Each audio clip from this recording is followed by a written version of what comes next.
Pessoal, boa noite. Bom, estou aguardando vocês aqui.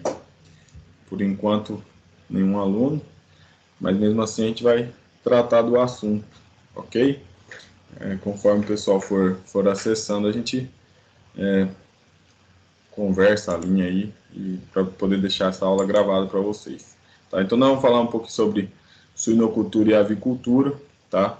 Dentro desse contexto de suinocultura e avicultura, é importante que vocês entendam toda a questão da cadeia produtiva, como funciona e tudo mais, para que vocês tenham dados, para que vocês entendam a característica evolutiva da cadeia produtiva da suinocultura e avicultura, entendam como é que está o cenário atual e tudo mais. Então, acho que isso é válido para todos vocês no contexto geral, e aí nós vamos falar um pouquinho da cadeia produtiva num contexto, e depois falaremos da evolução da suinocultura com relação aos anos que ela vem evoluindo aí. Óbvio que tem toda uma questão de custo de produção e os insumos que são necessários para poder manter a cadeia, mas que vai evoluir ao longo dos anos, tá ok? Vou só verificar aqui a entrada de algum aluno e a gente já começa a falar desse tema aí, tranquilo?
Então vamos lá, moçada.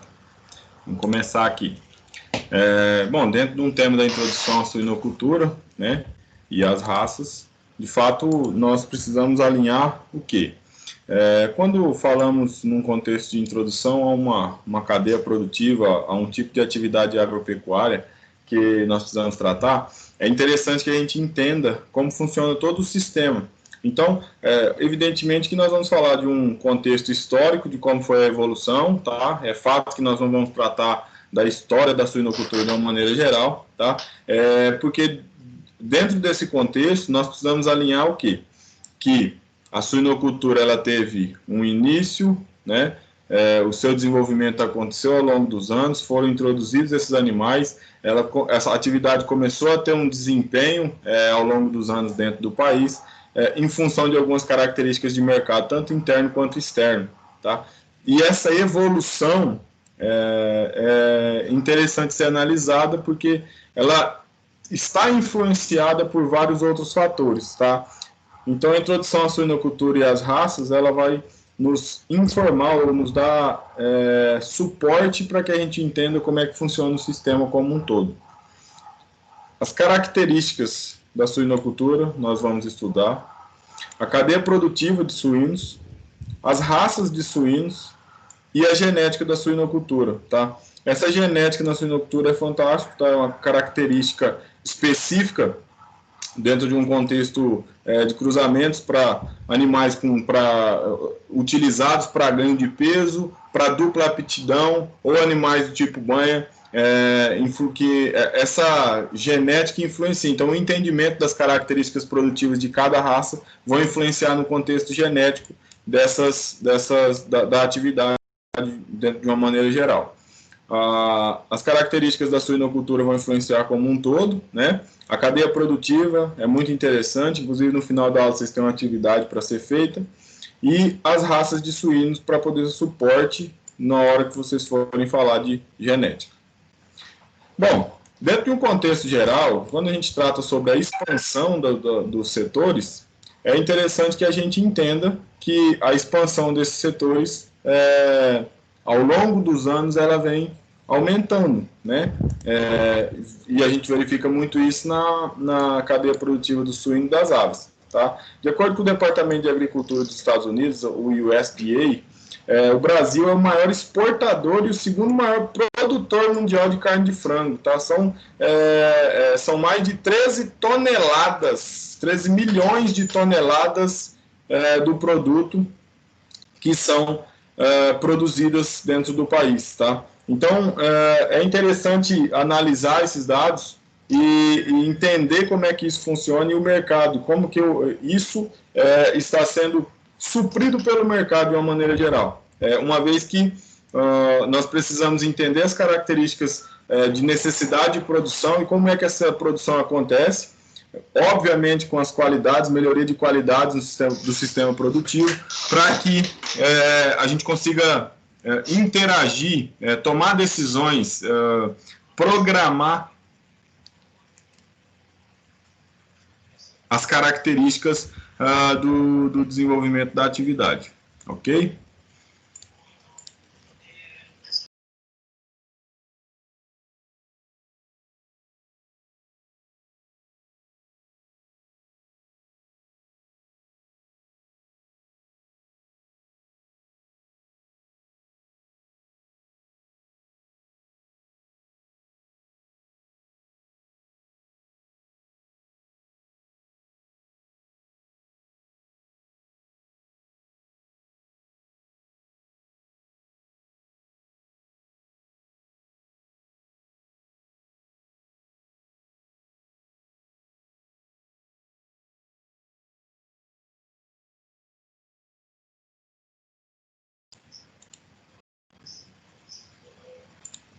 Bom, pensando em expansão, nós precisamos analisar um contexto que é bem interessante, que é a suinocultura. Dentro da Associação Brasileira dos Criadores de Suínos, ela publicou um material dizendo que a produção no país aumentou em 200% nos últimos 32 anos, isso analisando de 1980 a 2012.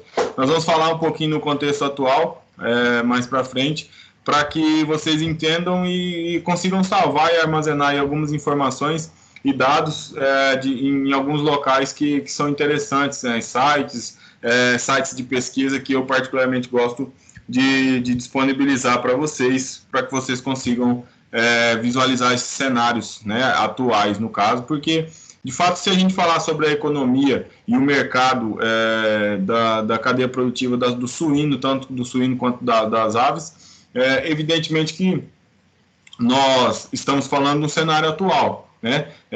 Quando tratamos desse cenário para o ano que vem, isso tudo pode ser influenciado por uma doença, por um vírus específico, por uma pandemia que nós passamos esse ano, por exemplo, e isso pode caracterizar uma mudança no cenário da exportação e importação do produto, tá? Nós tivemos aí um crescimento de produção de 200%, isso é interessante analisar. No entanto, nós aumentamos apenas 20% o número de animais, tá? Isso é interessante visualizar, por quê? Porque se o número de animais aumentou só 20%, como é que nós aumentamos 200% nossa produção? Isso é fantástico, por quê? Porque nós aumentamos em produtividade, e isso é claro e evidente que se aumentou em produtividade sem aumentar exorbitantemente o número de animais, aumentou-se porque melhorou as características produtivas, né? Obviamente que a qualidade de carne também aumentou, essas características todas aumentaram. Isso é fantástico, né? Isso nos traz um padrão de qualidade dentro de um contexto geral, que consegue nos fazer evoluir num contexto de produção, né? Então isso é extremamente interessante de nós analisarmos, ok? Bom, se nós formos pensar num contexto de conhecimento profissional, nós, enquanto profissionais, precisamos ter conhecimentos bem específicos para que entendamos das cadeias produtivas, principalmente da suinocultura, que é o que nós estamos falando hoje, né, na aula de hoje, e isso vai fazer com que nós consigamos ter conhecimento para tomar decisão e compreender a interação entre animal, meio ambiente e o homem, e fazendo com que essa atividade ela se torne uma atividade de sucesso, que ela tenha sucesso, tá? Então, para que nós consigamos prestar uma assistência de qualidade para o produtor, levando em consideração toda essa questão da interação animal, meio ambiente e homem, é interessante que a gente tenha todo o conhecimento do contexto da cadeia produtiva, das características do sistema de criação dos animais, assim como as raças e as características genéticas para desenvolvimento. Tá? Isso é extremamente importante que nós façamos para que consigamos sucesso na atividade produtiva, não só da suinocultura, mas da demais. Tá? Então, características como sistemas de criação, tá? Intensivo, semi-intensivo, extensivo, de que forma nós vamos fazer isso, as características de tratamento dos animais são importantes, as técnicas de manejo, como é que vai ser manejado esse animal, ok? Os aspectos reprodutivos e sanitários, a qualidade de carne, né, no caso aqui das características da avicultura e dos ovos também, bem-estar animal, tá?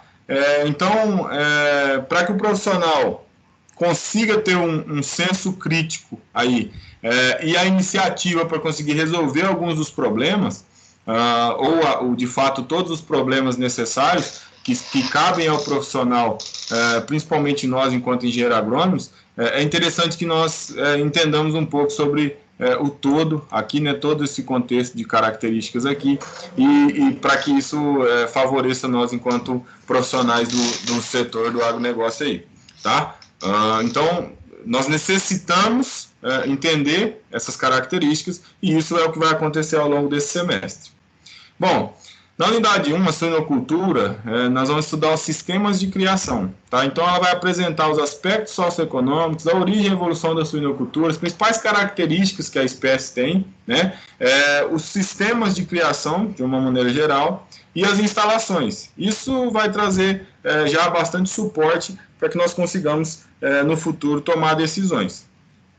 O consumo de carne suína ao longo dos anos ele tem aumentado, né? Isso devido principalmente ao aumento populacional, né, e à disponibilidade de carne no mercado em função de cortes diferenciados que vão favorecer essa utilização dessas carnes, né? Então, isso é fantástico para nós, enquanto profissionais, e favorece bastante o desenvolvimento da atividade no país, tá? Porque o setor tem investido em programas de melhoramento genético, aperfeiçoando as instalações, fazendo melhoria de manejo e garantindo o bem-estar dos animais. Isso, além de favorecer a produtividade do setor, tá? A produtividade das granjas, favorece também o consumidor, ou seja, o consumidor final é quem dita se realmente nós vamos aumentar ou não a quantidade produzida em função da necessidade, certo? Então, se o consumidor final não está gostando da qualidade do produto, dificilmente ele vai comprar. Então, quando nós aumentamos a quantidade de produto em qualidade, isso favorece bastante a evolução, ok? Aí, dentro desse contexto, pessoal, eu fiz uma introdução aqui, né, baseada na suinocultura e nas suas raças. Nós vamos falar um pouquinho da parte introdutória da suinocultura e depois falaremos das características das raças, trazendo as principais raças, tanto nacionais quanto internacionais, quanto do exterior, né, baseado em alguns temas. E eu trouxe dois QR Codes aqui, que são duas leituras específicas para os senhores, para que vocês entreguem na próxima aula. Inclusive tem característica interessante aí, falando sobre a importância do mercado externo e as características que estão acontecendo agora. Então, se nós formos analisar aí pela USDA também em 2018, o consumo da carne suína foi de 112 milhões de toneladas, tá? Então, ele diz aqui que será, porque o estudo foi em 2018, né? Era uma estimativa de 2018, tá? O Brasil era o quarto maior produtor e o quinto maior consumidor de carne suína do mundo, tá? Então, se nós formos analisar, e aí eu gostaria aqui de compartilhar com vocês a tela.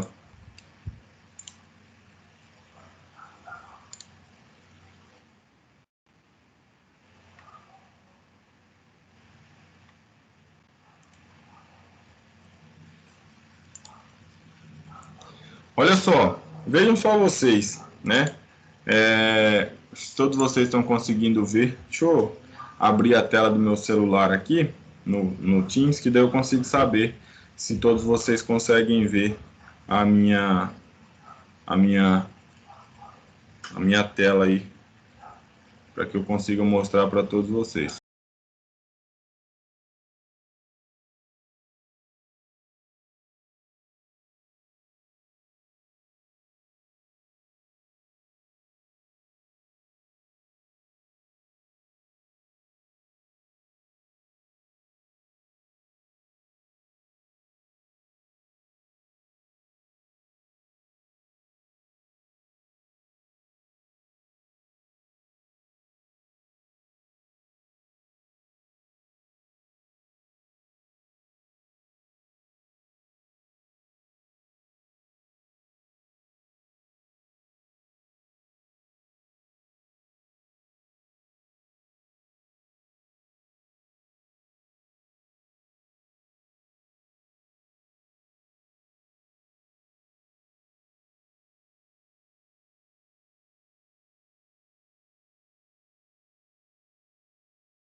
Pessoal, consegui acessar aqui pelo celular. Deixa eu só desligar aqui, beleza.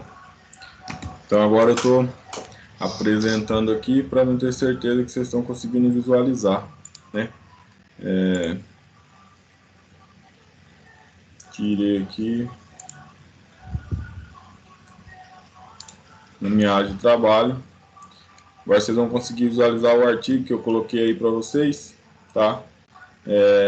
Da Gazeta do Povo. Ele fala que nem Hong Kong, nem guerra comercial, o que tira o sono da China é a carne suína, né?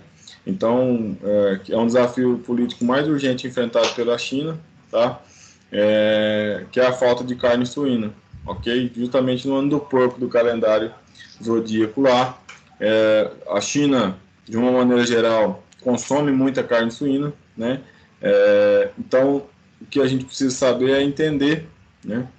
O que está acontecendo no cenário lá, relacionado à importância desse mercado para nós, enquanto brasileiros, entender essas questões, ok? Então, o preço da carne lá está muito caro em função de que produziu-se muito menos, em função de uma peste que aconteceu. E o outro QR Code, ele vai nos trazer esse texto aqui, ó, tá? Da suinocultura industrial, que é exportações brasileiras de carne suína in natura e a recuperação da China, né? A gente bate recordes aí ao longo dos anos, né? Se vocês observarem a queda de produção de carne suína chinesa e o déficit final em 2020, né? O quanto deixou de produzir, né? Produção de carne suína e o déficit, quanto é que baixou, né? O artigo é um artigo que traz muitas características e, ó, se a gente pensar, ó, agora no fechamento das exportações de carne suína in natura do Brasil, do mês de maio, para todos os destinos, vemos um recorde absoluto de 90.722 toneladas.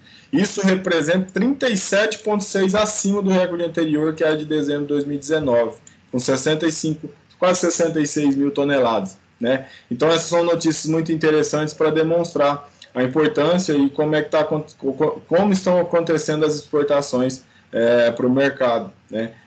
Traz uma característica interessante e a gente precisa entender. Então, eu trouxe mais esse cenário aí para vocês, ok? Dentro desse contexto geral, deixa eu compartilhar aqui a tela de novo, a apresentação.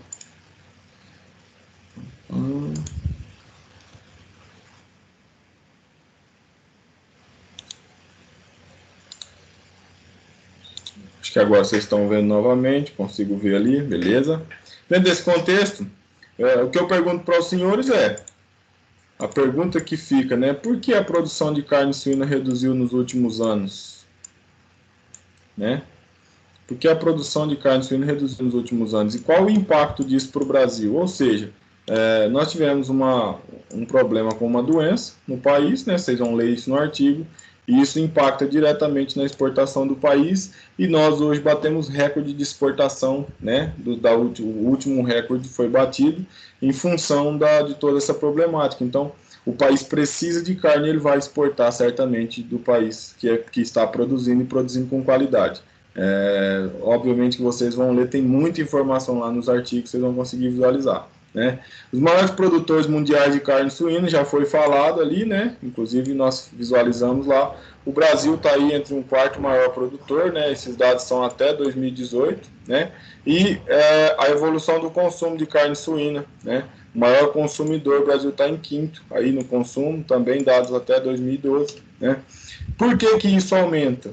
Em função do crescimento populacional. Então, as pessoas, aumentando o número de pessoas no país, nós aumentamos também a quantidade consumida do alimento, né? A maior oferta de carne, evidentemente, favorece que se tem mais, o pessoal vai visualizar e vai se alimentar mais daquilo, né? Em função também da evolução genética do rebanho, né? Esse aumento aí da oferta de carne. A nutrição adequada dos animais, porque isso ganha destaque no visual das pessoas, do consumidor final, né? E o aperfeiçoamento nos sistemas de criação, né? Hoje nós temos conjuntos extremamente informatizados, a tecnologia tomou conta dos sistemas produtivos, ok?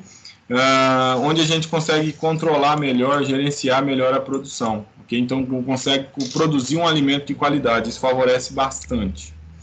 Apesar de ter o consumo aumentado, né, a gente considera isso um consumo não tão alto, né, é considerado um consumo baixo ainda, tendo em vista que nós consumimos em torno de 14,4 quilos por habitante ano, e outros países aí, como Estados Unidos e a União Europeia, consomem muito mais do que isso. Né? Então, o consumo ainda é considerado baixo, mesmo tendo aumentado ao longo dos anos. Fatores como marketing negativo são uma característica. Por quê? Porque nós tratamos a suinocultura como a criação de porcos, né? Então, é uma caracterização errônea de classificar a carne suína com alto teor de colesterol, né? E tem a percepção também de que os suínos são criados em locais insalubres e alimentados com sobras de alimento. Então, aquela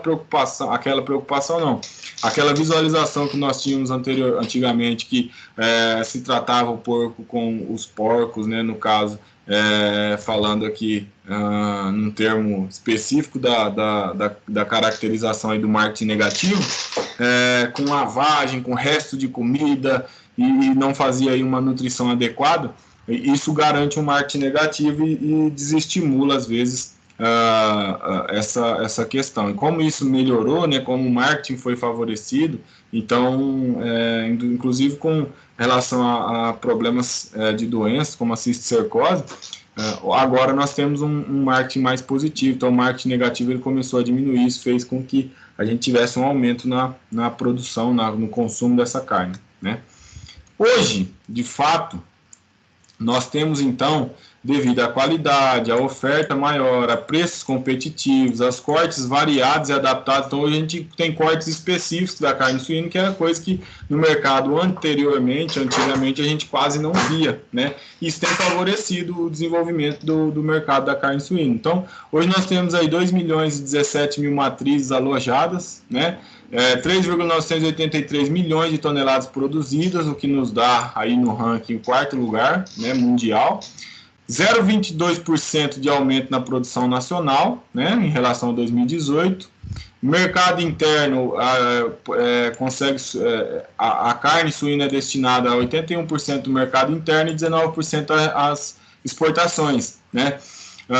750 mil toneladas exportadas, tá? 16% do aumento na exportação em relação a 2018, e nós temos um consumo atual aí de 15,3, então vocês percebam aí que está aumentando, né? Nós tínhamos aí 14,4 ali, né? Nesse cenário aqui, ó, e agora nós estamos aí com um cenário de 15,3. Aí novamente eu trago uma leitura, né? Peço para que vocês façam a leitura do QR Code aí, e se eu conseguir aqui, deixa eu mandar aqui compartilhar com vocês a leitura. É uma leitura da Embrapa, tá? Trouxe para que os senhores conseguissem visualizar. É extremamente interessante e acho válido para que vocês consigam entender um pouco. Então, estou compartilhando aqui, estou conseguindo ver ali no meu celular, né? A qualidade da carne suína. De fato, o que eu quero que vocês entendam esses materiais são todos para que vocês leiam para adquirir mais conhecimento, ok? Mais uma vez, lembrando que aqui a gente tem uma acessibilidade em Libras, né? Então, se tiver alguém que tenha necessidade, tem uma acessibilidade, inclusive os sites são interessantes, por isso eu pego o site da Embrapa, do IBGE, em função dessas características, e para que vocês vejam também, ó, esse cenário aqui traz o cenário da cadeia produtiva da carne suína, né? E a qualidade desde o melhoramento. Então, nós precisamos analisar, nós saímos de uma genética, né, evoluindo com relação à genética, cruzamentos que possuem características evolutivas que favoreçam o desenvolvimento da atividade. Melhoramos questão nutricional, então melhoramos a alimentação desses animais, a biosseguridade, né, a questão de sanidade favorece muito isso com relação a doenças, né, e práticas para tentar evitar e minimizar e combater essas doenças, ok? Bem-estar, então bem-estar desses animais, locais apropriados para que eles se desenvolvam, e a rastreabilidade para entender e desenvolver melhor ainda, acompanhar melhor esses animais. Aí nós passamos por um mercado que sai da propriedade rural e vai para a agroindústria, que é compreende o transporte, o abate, o processamento, o armazenamento e a distribuição.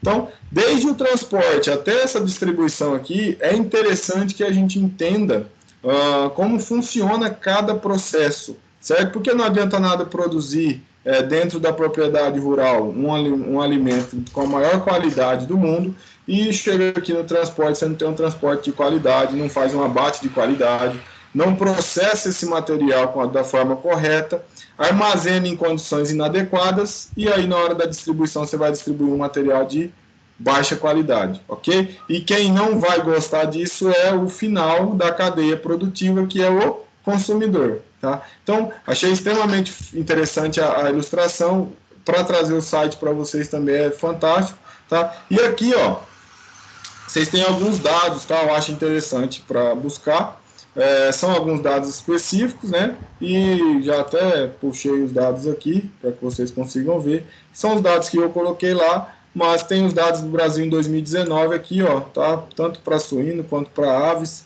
né? Essas características de produção aí de peru, enfim, as aves de postura, né? E aqui aves de corte. Então, é interessante analisar isso, né? Num contexto geral, nós temos bastante informação, por isso que eu trouxe aqui. Inclusive, tem aqui mais um texto aqui sobre o desenvolvimento da suinocultura brasileira nos últimos 35 anos, tá? Isso aqui vai falar da parte histórica, né? Traz um pouco das informações para que vocês vejam. Então, deixei tudo isso aí disponível aí para que vocês consigam visualizar, ok? Deixa eu compartilhar aqui novamente a tela da apresentação, só um minuto. Beleza, voltou. Então é só baixar o QR Code aí, apertar o botão que vocês conseguem visualizar, beleza? Estou olhando ali para ver se a gente está na aula de novo, ok? Então nós precisamos desmistificar, né, esses conceitos errôneos sobre a carne suína. Precisa ser desmistificado. Para que isso aconteça, a gente precisa usar pesquisas científicas, ok? O que são as pesquisas científicas? Quem é que as faz? Nós, enquanto profissionais, nós desenvolvemos pesquisa, analisamos, visualizamos qual a melhor forma de criar, qual a melhor alimentação, qual a nutrição mais adequada, qual o tipo de pastagem, se é que esse animal vai pastar, em locais específicos, onde é que nós temos o melhor ganho de peso, as características de qualidade de carne, isso tudo nós podemos planejar e desenvolver. E é por isso que nós visualizamos essas questões na disciplina, tá? Então, e desmistificar também o potencial da comercialização da carne suína no Brasil, né? Porque isso é fantástico, potencializar essa comercialização, uma vez que se tem um marketing negativo, ou se tinha, né, ao longo dos anos, bem interessante. Agora nós precisamos melhorar esse marketing, caracterizar ele como um marketing positivo em função da qualidade, do manejo que é feito e da sanidade que tem essa carne sendo trabalhada, evidentemente, num contexto da cadeia produtiva com toda a biossegurança possível, né? Então, olha só, a origem dos suínos, né? Aqui eu trouxe um texto novamente para vocês visualizarem, lerem a origem dos suínos, ler e descobrir o nome científico dos suínos, tá? Qual é o nome científico do suíno? Isso é interessante para vocês enquanto conhecimento, por isso eu trouxe, vou deixar aqui para que vocês conheçam e semana que vem a gente fala um pouco sobre isso, tá? Então, acredito que eles surgiram na Terra há mais de 40 milhões de anos, ok? Existiam aí 3 tipos diferentes de suínos domésticos, né, que nós chamamos das raças célticas, né, originadas a partir do javali europeu, que chamava-se Sus scrofa, ok? A maior tendência para a reprodução de carne, então, para reprodução não, para produção de carne, então a maior tendência desse animal era produzir carne, tá? O perfil dele era um perfil concavilíneo, a orelha era uma orelha longa, tá? Grosseira e caída, a fronte larga e chata, ok? Então, as características célticas, né? E aí a gente fala de uma orelha que é céltica, ok? As raças asiáticas, né? Originadas a partir do javali asiático, Sus vittatus, né? Um perfil ultra concavilíneo, olha só o perfil desse animal, né? Ultra concavilíneo, ele é extremamente achatado, né? Amassado no caso, parece um amassado ali. A orelha curta e ereta, né? Fronte plana, que dá a característica, né, da orelha asiática, né? E tendência maior à disposição a deposição de gordura, então um animal mais para tipo banha, né? E aí nós temos as raças ibéricas, né? A orelha do tipo ibérica, originadas a partir dos sul mediterrâneos, um perfil subcôncavo, né, entre o retilíneo e o concavilíneo, né? Orelhas médias e horizontais e de fronte bem estreita. Para demonstrar um pouco melhor para vocês, vou abrir aqui para que vocês consigam visualizar melhor. Tem um livro de vocês aqui, tá? Acredito que vocês estejam conseguindo um acesso com relação aos livros, e vocês vão conseguir visualizar lá no livro de vocês essas figuras aqui, ó, ok? Então, olha só, aqui a gente tem o tipo de perfil do suíno, né? Retilíneo, concavilíneo e ultraconcavilíneo, ok? E aqui nós temos os tipos de orelha, asiática, ibérica e céltica. A céltica, né, bem característica aqui pelo tamanho. As orelhas asiáticas bem apontadas aí para cima, então orelhas bem pequenas geralmente. E as ibéricas são orelhas que eu particularmente chamo de orelhinha quebrada, né? Que ela não alcança a fronte toda do animal, mas ela é uma orelha caída, que não é semelhante, que não é o que acontece com a asiática, ok? E aí nós temos aí as características frontonasais, né? Retilíneo, né? Vocês percebem aí, ok? Uma frontonasal retilíneo, um concavilíneo, né? E o ultraconcavilíneo, que é mais amassado, mais achatado ali, num contexto geral, né? Então são as características, né? Aqui a gente fala um focinho mais apontado, né? Um focinho entre intermediário e aqui um focinho mais achatado. São essas as características que nós podemos considerar num contexto de perfil, ok? E isso vai caracterizar bastante as raças de suíno de uma maneira geral. Vamos lá para a aula, beleza? Ok? Bom, as raças com destaque no Brasil. E aí tem mais uma leitura complementar aqui de raça para vocês, né? Nós temos aí Piau, Tutu, Canastra, Nilo, Caruncho, Pereiro, Pirapitinga e várias outras raças que podem ser aí por vocês comentadas. As principais eu coloquei aqui, vou trazer a característica de algumas delas mais específicas, né? São animais com tendência principalmente à deposição de gordura, né? Então são os animais do tipo banha, que a maioria das pessoas chama aí, ok? Originados a partir de raças provenientes de Portugal, trazidos por Martim Afonso de Souza em 1532. Então são raças que são desde o início, né, da colonização do país, num contexto geral, e vieram desenvolvendo e evoluindo aí ao longo desse contexto. Então são bem adaptadas às nossas condições, tá? Então em 1958, historicamente falando, com a criação da Associação Brasileira de Criadores de Suíno, a gente inicia um controle genealógico dos suínos e importação de raças exóticas, né, para aumentar a produção de carne magra e melhoria da produtividade, uma vez que a nossa carne ela era caracterizada por animais que tinham mais potencial para a produção de banho, no caso, né? Então, de fato, aqui, como eu disse para vocês, né, a tendência era a produção e deposição de gordura nos animais, ok? Então, tendo visto as mudanças do mercado consumidor, e é evidente que esse mercado ele tem mudado ao longo dos anos, né, começou a ter uma preferência por óleos vegetais em detrimento da gordura animal. Então, começou-se a utilizar os óleos vegetais, né, e isso desfavoreceu essa questão da produção de banha da gordura de uma maneira geral. E aí introduziram-se raças como o Berkshire, o Tamworth, o Large Black, o Duroc, o Poland China, o Essex, o Hampshire, o Landrace e o Large White. Tá? Essas raças foram introduzidas com a intenção de uma produção maior de carne magra. Ok? Em 1975, a Embrapa cria o Centro Nacional de Pesquisa de Suínos, né, que se tornou mais tarde a Embrapa Suínos e Aves, incorporando as pesquisas com aves, visando realização de trabalhos de pesquisa com a intenção de melhorar a produção e desenvolvimento da cadeia produtiva da suinocultura. Então, incorporou-se aos suínos, né, as aves, e junto a esse estudo da Embrapa Suínos e Aves, elas estudam características que favoreçam tanto a cadeia produtiva da suinocultura quanto da avicultura, num contexto geral. Então, criou-se,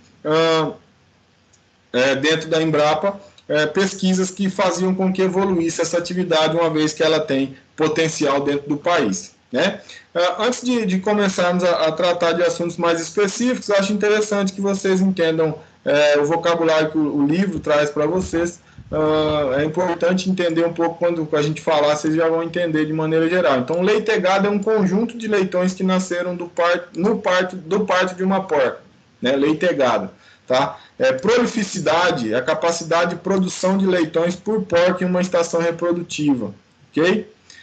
E assimilar que a área de olho de lombo, né, que é a AOL, funciona como um indicador de musculosidade da carcaça. Quanto maior a área de olho de lombo, maior a porcentagem de cortes da carcaça. Isso favorece as características dessa carcaça de uma maneira geral, tá? Qualidade desse animal. E a fotossensibilização é a sensibilidade exagerada da pele à luz solar, podendo produzir lesões. Alguns animais que foram introduzidos aqui no país têm problemas com fotossensibilização, além de problemas com aprumos também. E a fotossensibilização ela traz características que vão desfavorecer a criação, por exemplo, de pasto, por exemplo, e precisam ser animais criados com outras características de criação. Bom, dentro do Brasil, duas categorias de raças que nós temos, as raças nacionais e as raças estrangeiras, ok? Olha só, as raças nacionais geralmente têm baixa produtividade, tá? Analisem isso. São mais indicados para a produção de banha, ok? Devido a uma maior tendência de depositar gordura, né? Indicados para uma suinocultura extensiva, né? Ou de subsistência familiar, em virtude da grande rusticidade, tá? Isso é característica das raças nacionais. Tá? Dentro delas a gente tem o piau, né, que tem uma pelagem de fundo branco creme, manchas pretas, tá? Bem característico aí, né? Acho que muitos de vocês já devam ter visto, né? Redondos ou irregulares, né, que a gente chama de pelagem oveira, e orelhas do tipo ibérica, tá? Orelhas do tipo ibérica, olha aí as orelhas dele aí, do animal aí, tá? Produzem de 7 a 8 leitões, que é uma leitegada, né? A orelha ibérica, falei a orelhinha quebrada lá. São relativamente precoces, né? Atingem 80 quilos aí de peso vivo aos 9 meses de idade.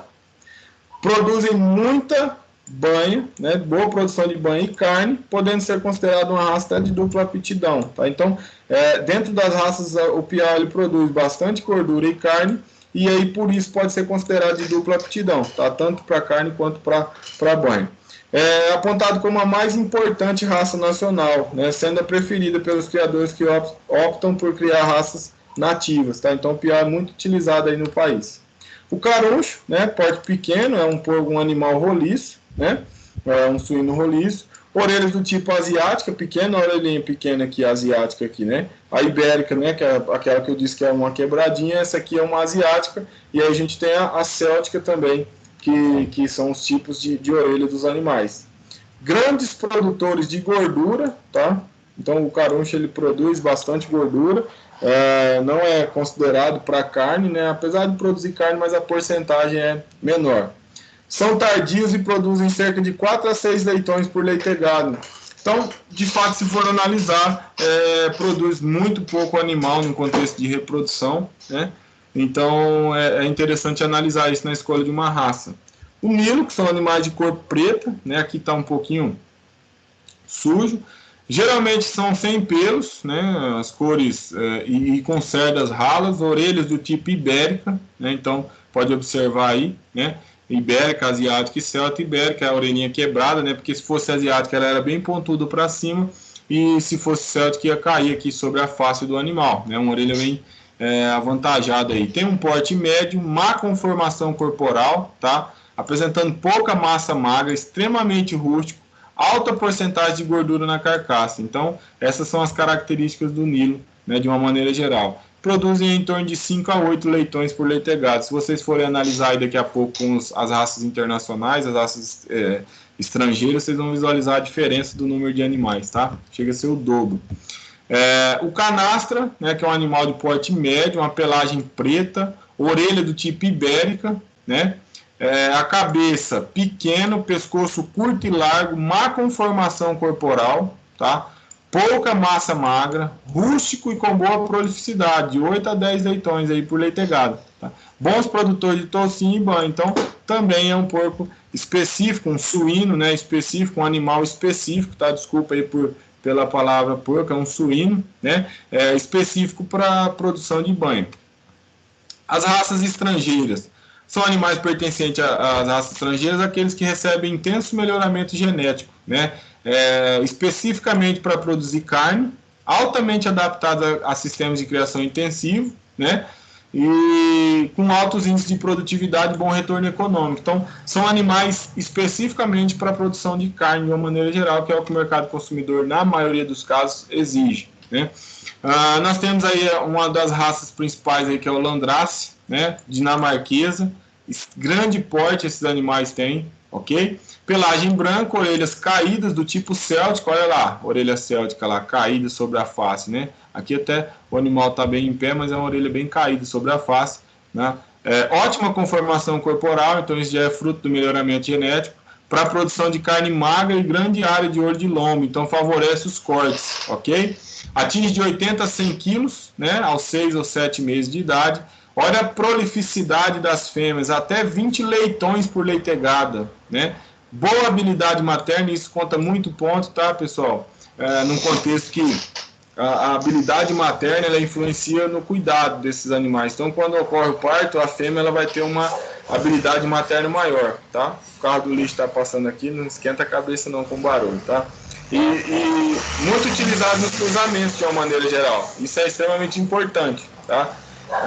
Raça exigente em manejo, né? Em função do melhoramento, evidentemente que o manejo vai ser precisa ser mais próximo, né? Precisa manejar de uma forma mais eficiente, devido a possíveis problemas de casco, defeito de aprumo e fotossensibilização, tá? Então é importante analisar isso. O sistema de criação é um sistema bem importante, não pode ser um sistema muito extensivo, né? Um sistema sem adaptações para o animal, porque não vai ter sucesso, ok?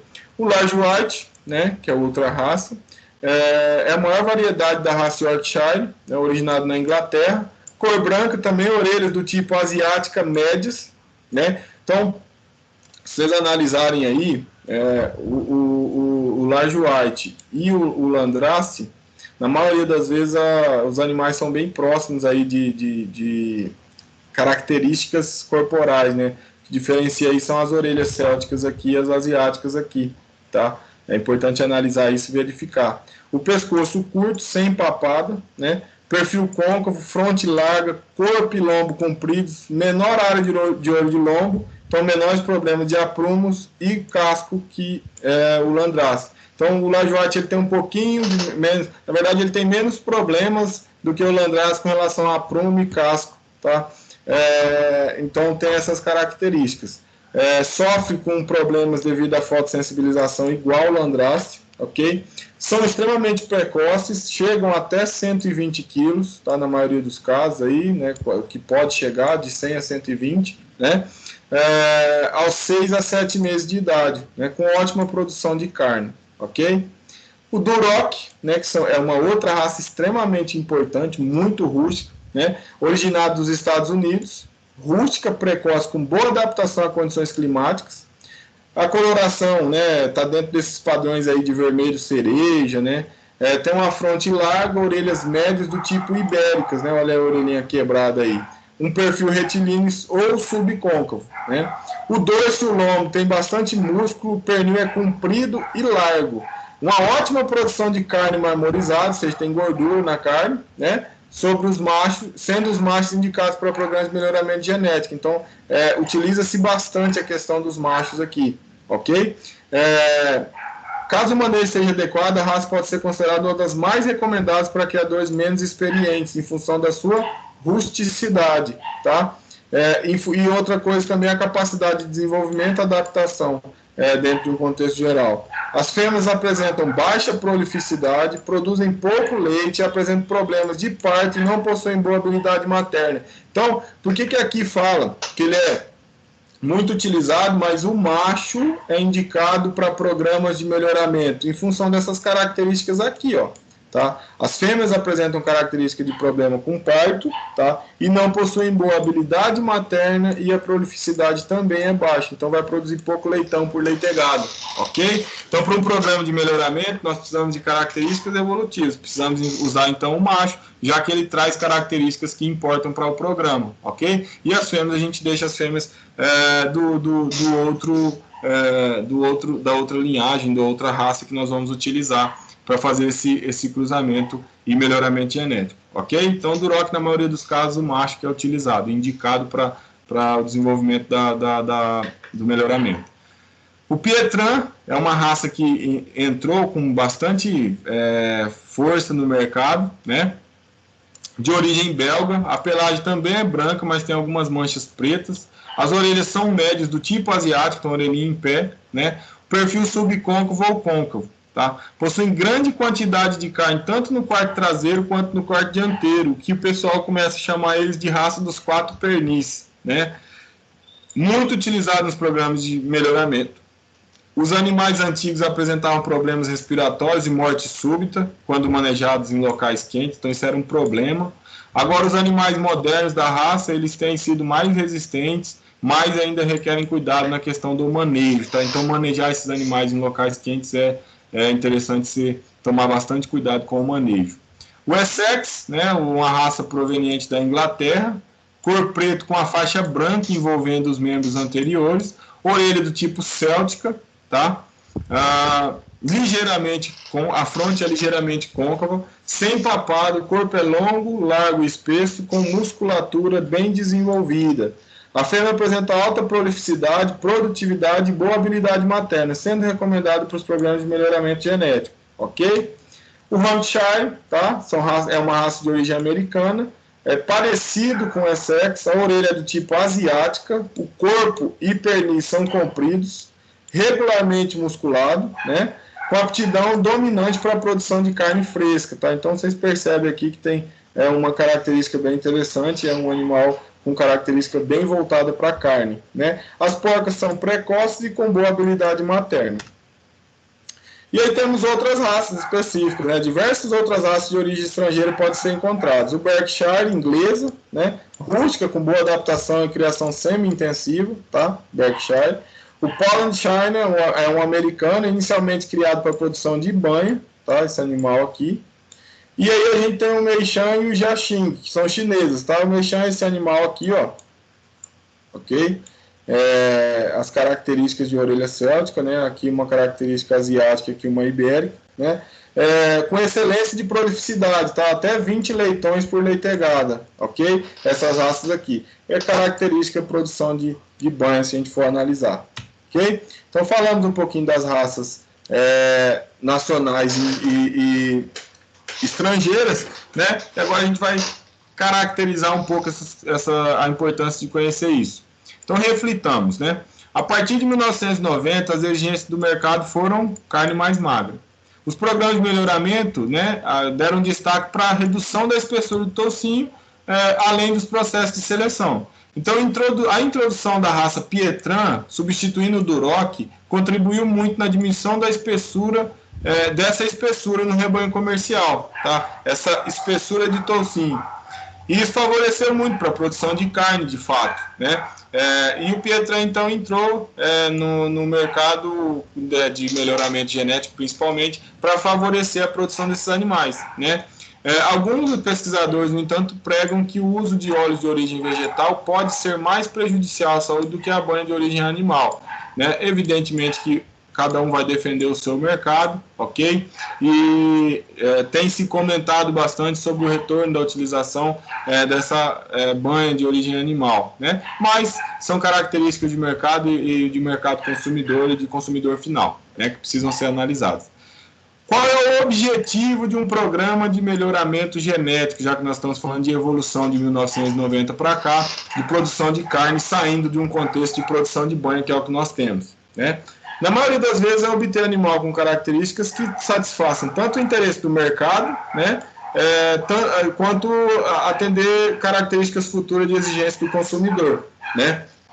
Então, por exemplo, nós temos dentro do mercado, os produtores que desejam que os animais apresentem boas taxas de crescimento, eficiência alimentar e um grande número de suínos comercializados por porcos, né? Isso é fato, o produtor ele quer o seu lucro, né? E quanto mais, melhor. Os processadores, né, que são as empresas, os frigoríficos, né? Que almejam tanto qualidade quanto quantidade para conseguir abastecer o mercado, e qualidade de carne na carcaça também. Então, o rendimento de carcaça favorece os processadores.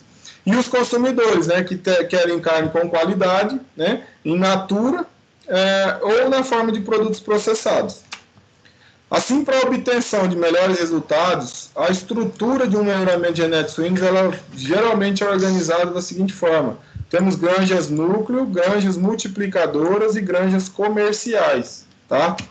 As granjas núcleo possuem raças e linhas puras, grande número de animais no plantel, com grau mínimo de parentesco, que realizam a seleção de animais e transferências de reprodutores para granjas multiplicadoras, certo? Produção de reprodutores para as granjas multiplicadoras. As multiplicadoras fazem o cruzamento entre as raças diferentes, produzem fêmeas e machos híbridos, né, os F1s, que a gente chama, e transferem esses animais para as granjas comerciais. Nas granjas comerciais, nós temos a produção de leitões e de ciclo completo, que utilizam machos e fêmeas híbridos de plantéis, explorando as vantagens da heterose e a complementariedade das raças, realizando comercialização da produção para os frigoríficos e abatedouros. Tá? Então, uma cadeia, evidentemente que muitas grandes comerciais conseguem fazer uma parte disso, né, comprar os animais de raças e conseguir fazer esse cruzamento, tá? Mas na maioria dos casos, as grandes comerciais elas compram um animal pronto para só terminar esse animal. Tá? Vai depender de qual tipo de mercado e qual tipo de propriedade vocês estão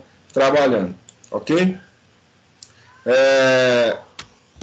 Conforme citado, algumas características específicas, né, de maior interesse são de maior interesse, sendo então mais exploradas nos programas de melhoramento genético.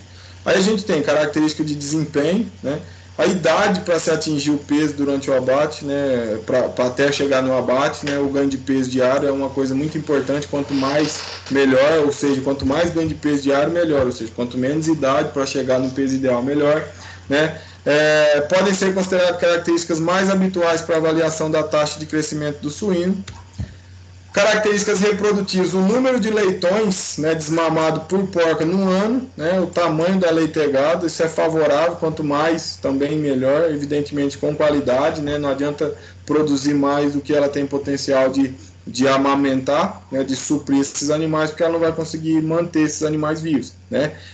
Possuem componentes associados à taxa de ovulação e à prolificidade, também à sobrevivência embrionária. Então, são favoráveis se você cria um animal com características de qualidade, de manejo, evidentemente que essas taxas de prolificidade, ovulação e sobrevivência embrionária são maiores, né. Certamente com o potencial genético desse animal você vai conseguir sucesso.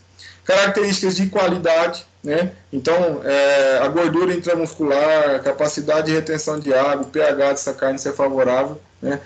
E algumas características subjetivas que são sabor, cor, maciez, aspecto exterior e aroma. Isso favorece bastante num contexto de mercado, né?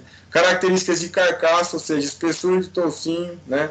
Pode ser medida do animal vivo e possui correlação positiva com grande parte das características de carcaça, né? Então, você consegue medir a espessura de toucinho com o animal vivo e aí isso vai dar uma correlação com o rendimento de carcaça, com o rendimento de cortes e com a área de olho de lombo, que pode ser obtida principalmente em meio-irmãos e irmãos completos, né? Isso é favorável para que você entenda as características do rendimento da carcaça. Bom, para que nós possamos refletir, né? A qualidade da carne é um fator subjetivo, mas que pode ser determinado por fatores sensoriais: cor, sabor, cheiro, textura, maciez, marmoreio; nutritivos, porcentagem de gordura, colesterol, minerais; higiênicos, no manejo de sanidade dos animais nas etapas de processamento; e de processamento, tipo de corte, embutidos e tudo mais. No entanto, o que é considerado carne de qualidade para uma pessoa pode não ter a mesma classificação para outra, devido a aspectos culturais e de saúde, por exemplo. Para vocês, quais as características identificam a carne de qualidade? Então, precisa refletir sobre isso, imaginar, pensar qual é o tipo, que aí você vai entender as características que devem ser analisadas na hora de escolher qual é o mercado que você vai atender num contexto de produção. Ok? Beleza? As principais raças de suíno encontradas no Brasil, então, são Larguard, Landrace, Pietran e Duroc, certo? As principais raças, pensando na questão do melhoramento, né? Apresentam boas características de desempenho no contexto geral, voltado para a carne, ok? Assim, para o aproveitamento da heterose e da complementariedade entre as raças, são realizados cruzamentos. E aí existem vários tipos de cruzamentos que é importante vocês entenderem, tá? O cruzamento simples nada mais é do que um cruzamento entre um macho e uma fêmea, de raças diferentes, né, para produzir um F1, que são os filhotes que vão nascer, tá? Uma leitegada, de maneira geral, que nós chamamos de F1 ou híbridos, né? Um Duroc com um Landrace, por exemplo, é um tipo de cruzamento desse, tá? Cruzamento simples. Um cruzamento alternado são 2 ou 3 raças que são cruzadas e ocorre a alternância da raça do pai a cada geração. Ou seja, eu tenho um macho Duroc, tá, com uma fêmea Landrace, ok? E aí eu vou alternar a raça do pai a cada geração, ok? Então eu faço os F1s, mudo, pego esses animais e coloco com um animal que não seja um Duroc, tá? Pensando em produção de carne, evidentemente, tá? E é isso, o tipo de programa de melhoramento é quem vai influenciar, ok? O cruzamento triplo, né, que são fêmeas F1, que são acasaladas com macho de uma terceira raça pura, aproveitando-se a heterose materna e individual, né? Então eu tenho fêmeas F1, resultantes do acasalamento de Duroc com Landrace, que vão ser acasalados, por exemplo, com machos Hampshire, tá? Então eu troco o macho para cruzar com as fêmeas F1. Aqui eu faço o cruzamento alternado, ou seja, eu cruzei essa fêmea aqui, ó, com esse macho, e depois eu substituo esse macho para fazer esse cruzamento. É a diferença entre o triplo e o alternado, ok?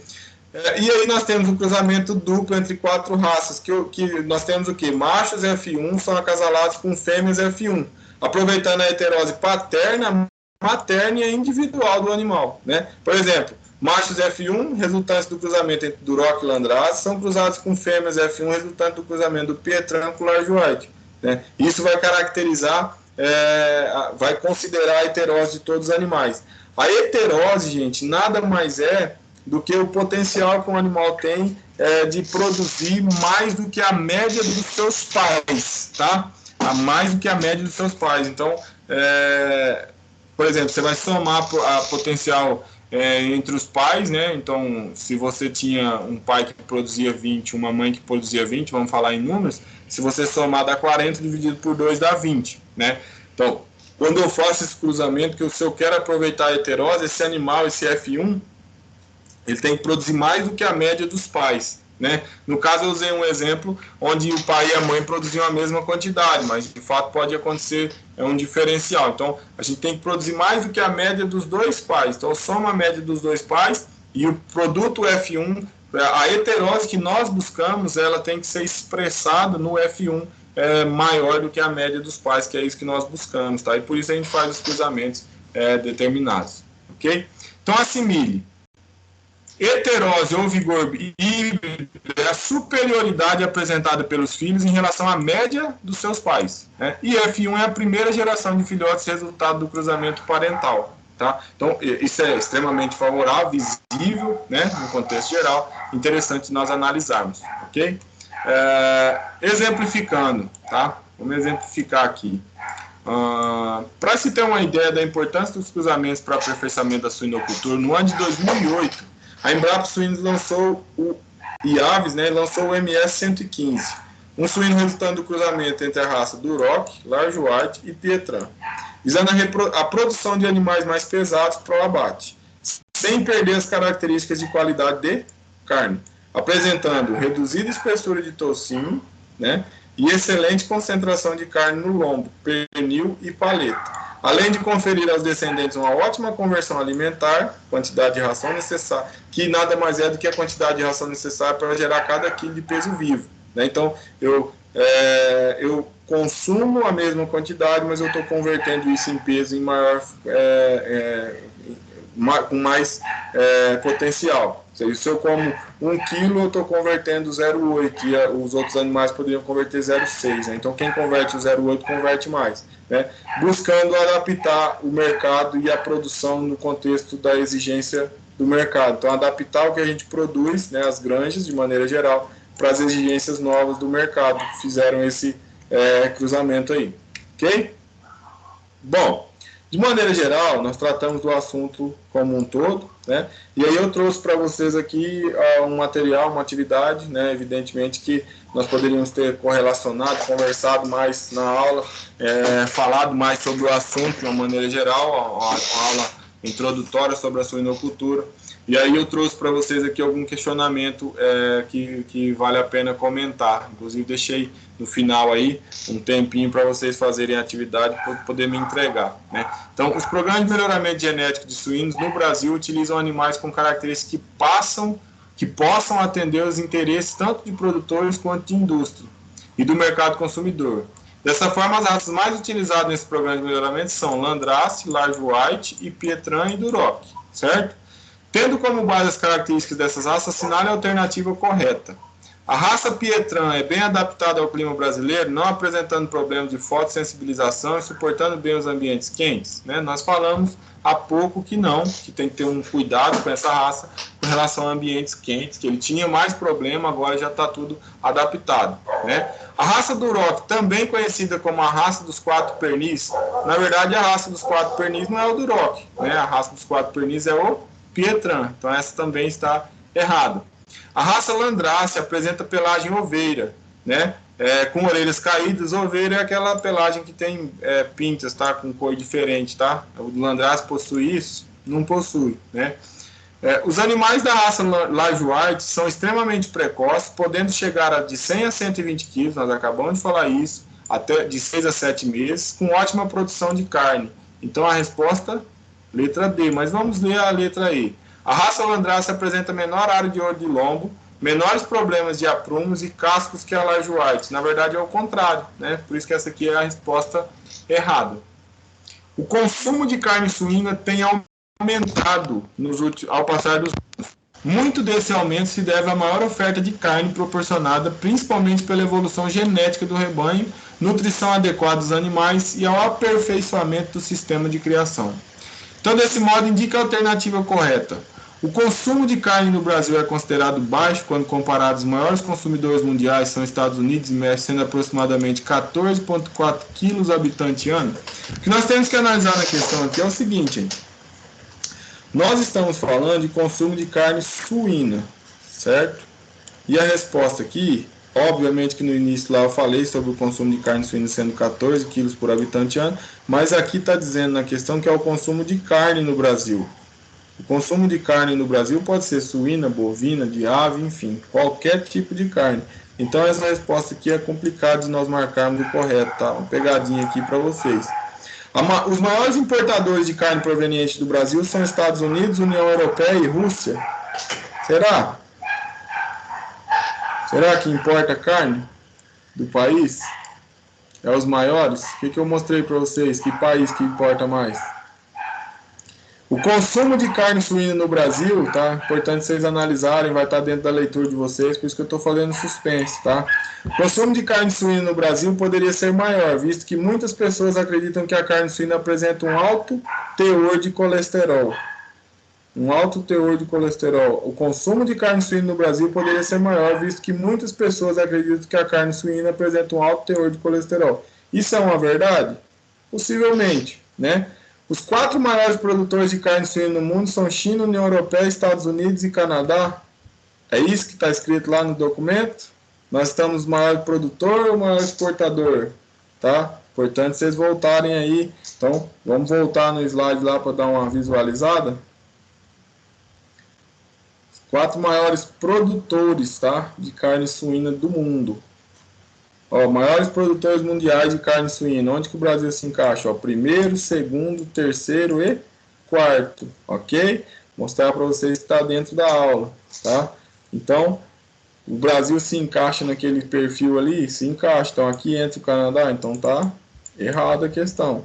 O consumo de carne suína mundial estimado em 2018 será aproximadamente 80 milhões de toneladas de carne, de acordo com o USDA, né? Carne suína mundial, aí a gente volta de novo lá nas tabelas, tá? Vou voltar lá para vocês visualizarem, ok?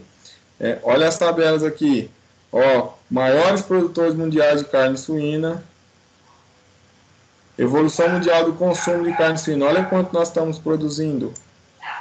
112 milhões, tá? É o total, ok? Então, se nós formos analisar, é interessante, né? Analisar essas questões, as tabelas, para conseguir responder as questões aqui, a influência, a importância de prestar atenção nas aulas aí. Vou voltar a compartilhar aqui, porque eu passei muito rápido e fechou, moçada. Vou voltar aqui, peraí. Opa, beleza. Ok, voltou aí, né? Voltou, tô vendo que tá certo ali. Então, o consumo de carne suína no Brasil poderia ser maior, visto que muitas pessoas acreditam que a carne suína apresenta um alto teor de colesterol, né? Essa, de fato, seria a nossa resposta. Heterose ou vigorívido ocorre quando os filhotes apresentam melhor desempenho do que a média dos pais. Assim, os programas de melhoramento buscam animais com características que atendam os interesses do mercado e realizam cruzamentos de raça cujo resultado garanta maior heterose. Nesse sentido, em relação às características desejadas e aos sistemas de cruzamento, assinale a alternativa correta. O cruzamento triplo é aquele que permite a obtenção de filhotes com maior heterose dentro do sistema de cruzamentos. A espessura de toucinho pode ser medida no animal vivo, o que a torna uma característica de carcaça muito utilizada na granja de suínos. A introdução da raça Duroc em substituição à Pietrã nos programas de melhoramento contribuiu para a diminuição da espessura de toucinho do rebanho comercial. Na realidade, que é o contrário, né? A substituição do Pietrã pelo Duroc que causou isso, né? Essa aqui é o contrário, né?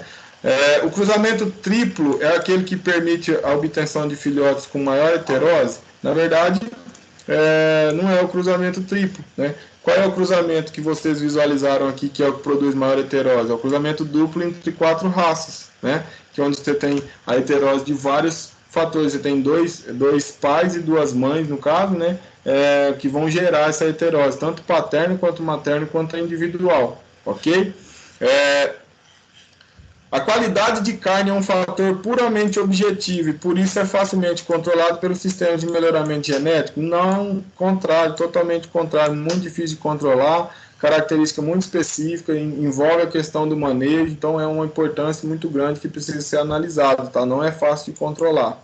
No cruzamento alternado, 2 ou 3 raças são cruzadas e ocorre a alternância da raça da fêmea a cada geração. Na verdade, a gente altera o macho, né? No cruzamento alternado. Então, a espessura de toucinho ela pode ser medida no animal vivo, que a gente falou, né? Inclusive ela tem correlação com outras características, o que torna uma característica de carcaça muito utilizada nas granjas de suíno. Então, ela é favorável. Então, a resposta seria letra B, né? E aqui, no caso, seria letra C, ok?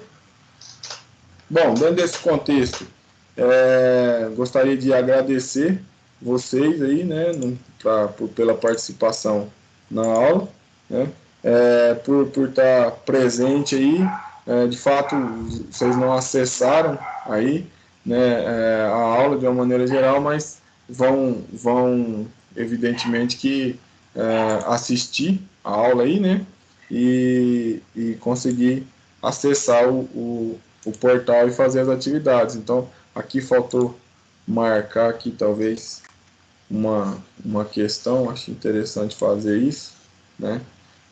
Não, ficou marcado, ele ficou D, C e B, então os resultados, ok? Agradecer e deixar aqui uma atividade, então, para ler os textos da aula, descrever a importância da suinocultura para o país, escrevendo a evolução da atividade, citando as fases da cadeia produtiva e o cenário atual, tá? Entregar na próxima aula via e-mail, paulo.rj.santos@croto.com.br. Beleza? Muito obrigado, até mais, tenham um bom fim de semana e até semana que vem.